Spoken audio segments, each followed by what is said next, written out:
अस्सलाम वालेकुम नाजरीन पहाड़ी विरसा तुसें ना खैर मकदम दा आज तो अस एक तारीख ऊपर एक सिलसिला शुरू करने और उसी च मुख्तलिफ लोगों ने इंटरव्यूज भी दे मुख्तलिफ किताबें ने हवाले भी दे और 1947 तो इन्नी बिलखसूस बल्कि सरदार इब्राहिम नी तालीम तो इन्नी अज तक नी सूरत हाल ऊपर किश्तवार मुख्तलिफ अदवार जड़े दे सियासत ने उन्हें की अस कवर करने सब तो पहले चूंकि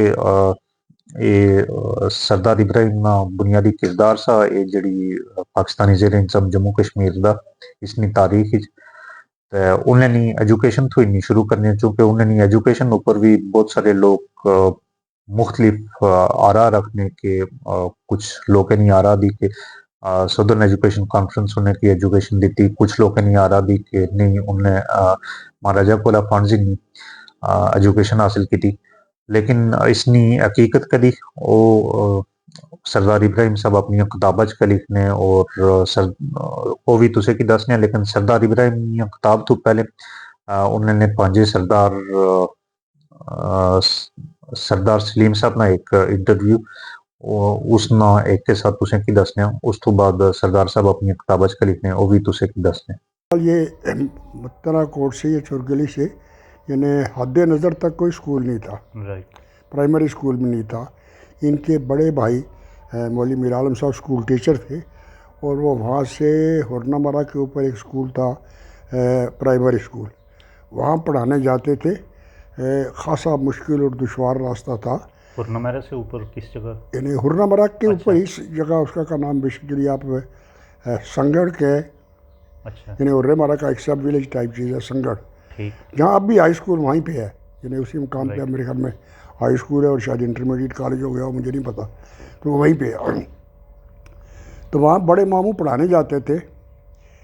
तो उनके अब्बा जो थे उनको ये था कि यार इस रास्ते में जंगल आता है, दुश्वार कज़ार रास्ता है, तो ये अकेला जाता अच्छा नहीं लगता, तो तुम इसके साथ चले जाया करो। इसको स्कूल में छोड़ के तो वहाँ खेलते खेलते रहा करो और शाम को भाई के साथ वापस आया करो। तो मामू ने जब ये जाना शुरू किया सरदार साहब ने, तो इन्हें ख्याल आया कि ये क्या तो क्या मैं इतना सफ़र करके यहाँ आता हूँ और यहाँ के चुपचाप वापस चला जाऊँ। इन्होंने स्कूल में दाखिला ले लिया। अच्छा। और वहाँ से उनके साथ आने जाने के चक्कर में इन्होंने प्राइमरी का इम्तहान भी पास कर लिया और बहुत अच्छे नंबरों से पास किया। उसके बाद रावला कोट में हाई स्कूल भी नहीं था। अच्छा, ये पायलट हाई स्कूल, ये जो आज वहाँ इंटरमीडिएट कॉलेज है और यूनिवर्सिटी है, यहाँ हाई स्कूल नहीं था, मिडिल स्कूल था। अच्छा। इन्होंने मिडिल स्कूल तक के लिए वहाँ दाखिला लिया, मिडिल किया, और इनके अब्बा यानी मेरे नाना वो बेसिकली हाथ से पत्थर का काम करने वाले राज मिस्त्री थे। अच्छा। मकान वान बनाते थे। फिर थोड़े बहुत पैसे जमा हुए तो वो छोटे मोटे ठेके ले लेते थे और पुंछ शहर में जाके वो ये काम करते थे। राइट। जब वो पुंछ शहर में जाते थे और वहाँ रहते थे तो सरदार साहब ने मैट्रिक के बाद उनसे कहा कि अब्बा आप यहाँ रहते हैं तो यहाँ कुछ आप रोटी खाते मैं भी खा लूँगा, तो अगर आप मुझे यहाँ हाई स्कूल में दाखिल करा दें। उन्होंने कहा बेटा अब तुम पढ़ना चाहते हो तो वही खुशी से उन्होंने इनको पुंछ शहर में दाखिल करा दिया। ठीक। पुंछ शहर से इन्होंने मैट्रिक पास किया। राइट। अच्छे नंबरों से पास किया। फिर अब्बा से अपने बाप से ख्वाहिश ज़ाहिर की कि मैं कॉलेज में दाखिला लेना चाहता। उस वक़्त तक उनकी माशी हालत यानी हाथ से मजदूरी करने वाले से बढ़कर वो छोटे मोटे ठेकेदारी की वजह से थोड़ी सी खुशहाल हो गए थे। तो उन्होंने इनका दाखिला इस्लामिया कॉलेज लाहौर में करा दिया।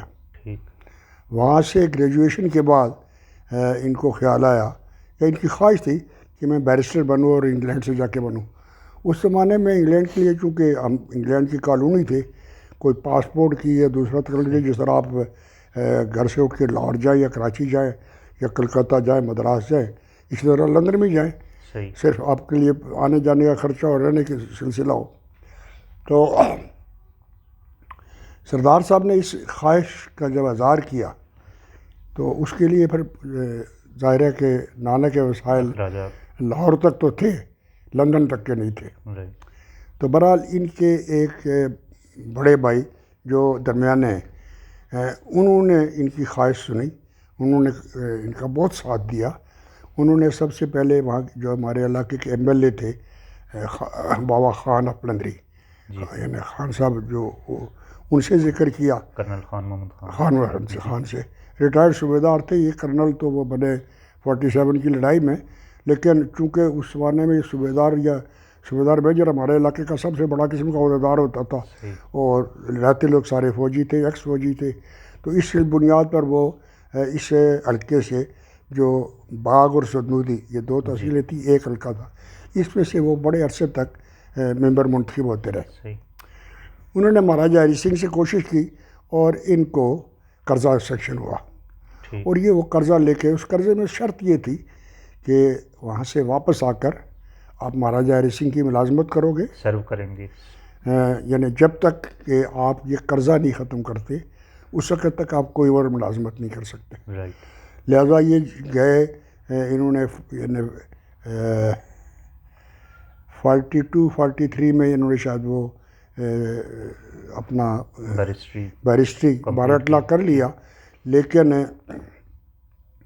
اس زمانے میں ورلڈ وار کی وجہ سے بحری جہازوں کے راستے میں رکاوٹ تھی، ہوائی جہاز کے کرائے افورڈ نہیں کرتے تھے. انہیں 1 سال فالتو مارا ہے.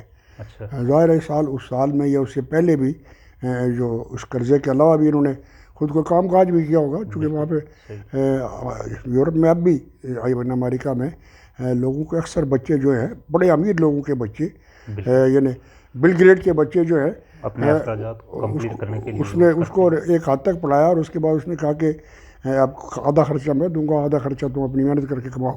تو اس طرح پڑھے یہ بھی انہوں نے بھی کیا ہوگا کیا. تو بہرحال جب یہ 12 لاکھ کر کے آئے، پھر سال رکنا پڑا، اس کے بعد آئے تو 1944 میں اس کے بعد یہ جو آئے انہوں نے مہاراجہ کی ملازمت شروع کی. انہوں نے ان کو کیا کہتے ہیں سرکاری وکیل کے طور پر ایڈوکیٹ جنرل یا اس طرح کا ڈپٹی ایڈوکیٹ بنایا. جس میں جموں میں ان کی تعیناتی ہوئی، اور وہاں سے ان کو جو قرضہ تھا 6,000 روپے کا، 6,000 آج بڑی معمولی سی بات لگتی ہے، اس زمانے میں it was an huge big amount. اس میں سے انہوں نے کوئی میرے خیال میں 1,000-2,000 اتار لیا. 1944 یا 45 میں مجھے ایگزیکٹ ڈیٹ یاد نہیں، اس میں کشمیر اسمبلی کے الیکشن ہوتے تھے. خان صاحب، بابا خان جو بڑے اچھے ریفارمر بھی تھے، سدن ایجوکیشن کے بانی بھی تھے، ایجوکیشن سے انہیں بہت دلچسپی بھی تھی. سردار ابراہیم کو سدن ایجوکیشن سے تو نہیں، لیکن مہاراجہ سے قرضہ لے کے دینے میں ان کا بڑا. لیکن یہ کہا جاتا ہے عموماً کہ سدن ایجوکیشن کانفرنس نے سردار صاحب کی ایجوکیشن کمپلیٹ کروائی. نہیں، بالکل نہیں. اچھا. سدن ایجوکیشن سے انہوں نے کوئی پیسہ نہیں لیا، ٹو مائی نالج. میں چھوٹا ہوں، شاید اس میں غلطی ہے، لیکن میری نالج میں انہوں نے سدن ایجوکیشن سے نہیں لیا. البتہ خان صاحب نے مہاراجہ سے ان کو قرضہ دلایا. سردار صاحب کے ساتھ تھے، ان کے ساتھ پڑھے سردار حبیب، وہ بھی اسلامیہ کالج سے انہوں نے گریجویشن کی تھی. اس کے بعد انہوں نے بی اے کیا تھا، انہوں نے بی ایس سی کی تھی. اس کے بعد وہاں فارسٹ ملازم ہوئے. سردار حبیب نے سدن ایجوکیشن سے قرضہ لیا تھا، تو سردار صاحب نے لیا، ادھر سے تھا. بہرحال جب انہوں نے خان صاحب نے آ کے کہا کہ میں بوڑھا بھی ہو گیا ہوں، میں پڑھا لکھا بھی نہیں ہوں، اور اسمبلی کے تقاضے جو ہے یا ضرورتیں میں پوری نہیں کر پا رہا، تو میری نظر میں تم پڑھے لکھے بچے ہو اور میں چاہتا ہوں کہ میں اپنی جگہ تمہیں الیکشن لڑاؤں. اس میں سب سے پہلی اور بڑی رکاوٹ یہ تھی کہ وہ گورنمنٹ کا 4,000 روپیہ جو بقایا تھا وہ کہاں سے دیا جائے. چونکہ یہ مسلم خان صاحب کا تعلق بھی مسلم کانفرنس سے تھا، مسلم کانفرنس کے ٹکٹ سے الیکشن لڑنا چاہتے تھے، اور مسلم کانفرنس کے ذمہ آئی تھنک چودھری غلام عباس تو صدر تھا، لیکن اس کا پتہ نہیں اس کی رائے کیا تھی. لیکن باقی لوگ جو تھے وہ چاہتے تھے کہ سردار ابراہیم جیسا پڑھا لکھا آدمی اسمبلی میں آئے. تو ایک چودھری حمید اللہ تھے جو بعد میں ان کے وزیر بھی رہے، اور ان کو سری نگر سے نکلنے میں بھی ان کی بڑی مدد کی. چودھری حبیب اللہ کھاتے پیتے آدمی تھے. انہوں نے سردار ابراہیم کو کہا کہ میں یہ 4,000 روپیہ तो मैं बतौर कर्ज दे देता हूँ, सही। इसमें से आधे पैसे तो मेरी तरफ से चंदा समझ लो, आधे पैसे तुम बाद में मुझे अदा कर देना। राइट। तो ये लेके महाराजा के 4,000 रुपये दो और जाके इलेक्शन लड़ो। सही। नाजरीन, सरदार सलीम साहब ने इंटरव्यू तुसें सुनया और सरदार इब्राहिम अपनी किताबां च लिखने उन्हें नी किताब दी मताए जिंदगी ਉਹ ਉਸ ਕਿਤਾਬ ਵਿੱਚ ਲਿਖਨੇ ਕਿ ਜਦੋਂ ਮੈਂ ਲਾਹੌਰ ਤੋਂ ग्रेजुएशन करी छोड़ी और उस तो बाद जदों फर्दर एजुकेशन किया लंदन गया सद उस किया उन्हें की कुनी दसिया कि 20,000 रुपये होने चाहिए और वो भी नगद। लेकिन उन्हें कुछ ज़ाहिर नगद न से और जो एक खासी बड़ी अमाउंट सी। फिर उन्हें फंड हासिल किया, कुछ तजवीज़ आई कि जी महाराजा कोला जड़ा रियासत ना हुक्मरान दा पुंछ ना उस कोला अस फंड हासिल करने की कोशिश करने और वो उस कोल गए। उस कोल गच्छे नी गच्छी दा उन्हें कह किया जो सारा की उन्हें किताबा च लिखा ना। उस टाइम चूंकि पुंछ वजीर आजम रियासत जम्मू कश्मीर ना जड़ा हुक्मरान दा वो मुकर्रर करना होना सा। महाराजा पुंछ ऊपर एक वजीर आजम एक किस्म ना निगरान और उस टाइम वो दसने के फिरोजपुर चंद वजीर आजम साहब पुंछ ना और वो इतना मुतासब न सा दूसरा लेकिन मुतासब न सा और उन्हीं बहुत ज़्यादा मावनत मतलब महाराजा पुंछ मावनत की थी और उन्हीं भी वजीर आजम पुंछ की वजह थू उन्होंने फंड सैंक्शन हुए। अच्छा, उसी फंड्स जदों इंडिया गए तो उसी सईद महमूद आज़ाद लिखने के वो जड़ा डेलीगेशन सा जड़ा सरदार इब्राहिम की एजुकेशन क्या फंड्स इंडिया गया सा वो डेलीगेशन गुलाम हैदर जंडालवी साहब ने सरबराही गया सा, जो भी एक दिलचस्प चीज़ दी।